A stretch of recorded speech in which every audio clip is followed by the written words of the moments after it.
नसीहत कीजिए, मगर नसीहत शर्मिंदा करने के लिए ना हो। मकसद दस्तक देना हो, दरवाजा तोड़ना नहीं। अक्सर हालात में नाकामी की वजह यह होती है कि इंसान फौरन कामयाबी चाहता है। गुर्बत इंसान को अपने ही शहर में ऐसा अजनबी बना देती है कि लोग पहचानने से इनकार कर देते हैं। वक्त के साथ साथ शक्ल तो बदल जाती है, लेकिन फितरत नहीं बदलती। बद आदमी बदी ना भी करे तब भी बद है, और नेक आदमी नेकी ना भी करे तो भी नेक है।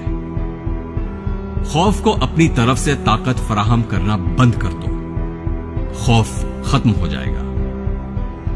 इंसान कितना अजीब है, जिंदगी फिरौन जैसी और इबादत मूसा जैसी चाहता है। हमारे मुआशरे में कुछ लोग सुनते कुछ हैं, समझते कुछ हैं और बोलते कुछ हैं। ऐसे लोगों से होशियार रहें। फातिहा लोगों के मरने पे नहीं, एहसास के मरने पे पढ़नी चाहिए, क्योंकि लोग मर जाएं तो सब्र आ जाता है, मगर एहसास मर जाए तो मुआशरा मर जाता है। मैंने अपनी जिंदगी में चंद बातें सीखी हैं। मां बाप के अलावा कोई वफादार नहीं। इज्जत सिर्फ पैसे की है, इंसान की नहीं। गरीब का कोई दोस्त नहीं बनता। इंसान जिसके लिए दिल से मुखलिस हो, वो धोखा देता है।